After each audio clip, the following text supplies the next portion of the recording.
¿Sabías que hubo un año en la historia de WWE que muchos consideran que fue el más oscuro y caótico en cuanto a decisiones creativas y a malos reinados? No, pues prepárate porque en este video exploraremos cómo en el año 1995 WWE tocó fondo con personajes absurdos, rivalidades sin chispa y decisiones creativas que casi llevaron a la empresa al abismo, siendo catalogado como el peor año de WWE. Para entender lo mal que estaba la WWE en 1995, primero debemos ver el contexto de la industria. Veníamos de una década llena de éxitos como lo fue la de los 80s y principios de los 90, donde estrellas como Hulk Hogan, Macho Man, Roddy Piper, André el Gigante y demás llevaban el peso de la compañía sobre sus espaldas. Pero ya casi llegando a la mitad de la década de los 90s, la WWE atravesó muchos problemas creativos, problemas de contratos con varios luchadores y también problemas mediáticos. Factores como el escándalo de esteroides de 1994, la pérdida de algunas de las mayores superestrellas y un enfoque anticuado que estaba totalmente de espaldas a las tendencias de lo que el público estaba requiriendo en ese momento. Hacía ver a la WWE totalmente obsoleta en comparación con su competencia la WCW, lo cual hacía evidente que las cosas no estaban bien. Vince McMahon buscaba atraer a un público familiar y joven, así que se crearon personajes cómicos, absurdos, ridículos y para nada atractivos. En pocas palabras, una legión de jovers.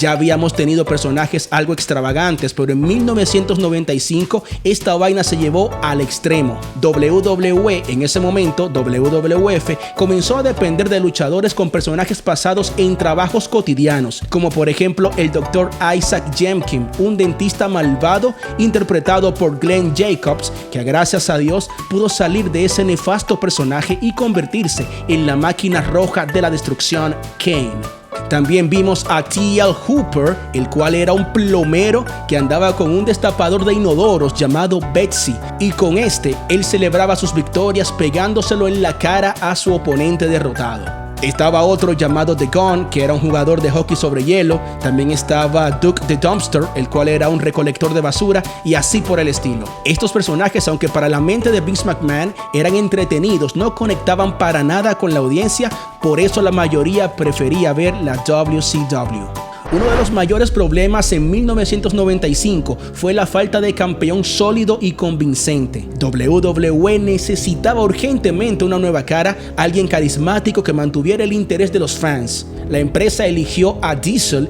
interpretado por Kevin Nash. Este reinado de Diesel como campeón resultó totalmente decepcionante. Diesel fue campeón por más de un año, pero fue un año para el olvido. Poseía buen físico y atractivo para las damas, pero sus combates carecían de psicología, de spots impresionantes y las historias creativas escritas en torno a él y al campeonato carecían de profundidad. No se lograron construir rivalidades interesantes y la audiencia comenzó a desconectarse. Uno de sus mayores enfrentamientos fue contra King Mabel en SummerSlam. Un combate lento, sin química y totalmente aburrido, siendo considerado uno de los peores main events de esa época. No solo Diesel tenía problemas, sino que casi todas las rivalidades eran planas y no lograban captar el interés de los fans. Recordemos que en WrestleMania 11 la lucha estelar se realizó entre Bam Bam Bigelow y el jugador de fútbol americano Lawrence Taylor. La narrativa del evento y la falta de emoción en las rivalidades hicieron de WrestleMania 11 uno de los más débiles de la historia.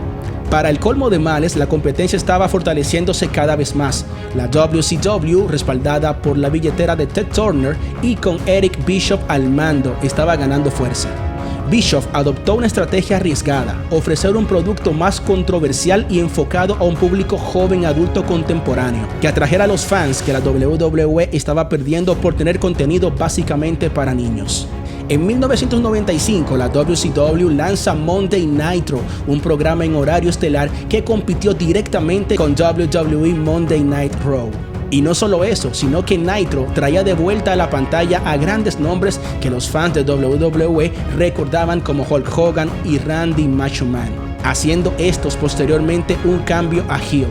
En Nitro, las historias y personajes se sentían más reales, eran menos caricaturescas. Esto provocó que la WWE pareciera anticuada y desconectada de la audiencia joven que quería algo más emocionante. La reacción del público no tardó en sentirse. WWE comenzó a perder audiencia bajando los ratings de forma considerable. Sin embargo, todavía estaba por encima de la WCW, pero en junio de 1996 el juego cambió cuando la WWE comenzó a perder la guerra de los lunes por la noche por 84 semanas consecutivas. Los eventos en vivo estaban teniendo cada vez menos fanáticos, lo cual afectó los ingresos. En lugar de traer una historia emocionante, los fans sintieron que la WWE era un programa de personajes sin realismo. El público estaba hambriento de algo nuevo y WCW comenzó a proporcionárselo. Al ver la popularidad en aumento de la WCW, WWE comenzó a darse cuenta que necesitaba un cambio. Los luchadores de personajes caricaturescos y las historias simplistas resultaron ser un fiasco. Vince McMahon y su equipo sabían que era la hora de reinventarse y decidieron que era el momento de arriesgarse con un producto más crudo. Los cambios comenzaron a tomar forma a partir de 1997. WWE introdujo personajes con más matices como Stone Cold Steve Austin y The Rock, los cuales representaban a la audiencia frustrada y desafiante que querían ver algo más acorde con lo que se vivía en esos años, donde la irreverencia era lo que el público más consumía.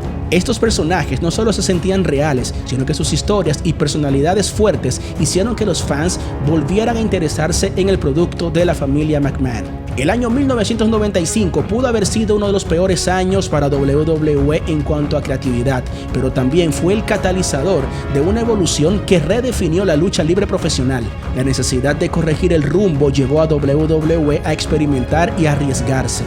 En lugar de quedarse con personajes simples y familiares, WWE comenzó a explorar historias más atrevidas y realistas. 1995 es un recordatorio de cómo incluso los momentos más difíciles pueden llevar a un renacimiento.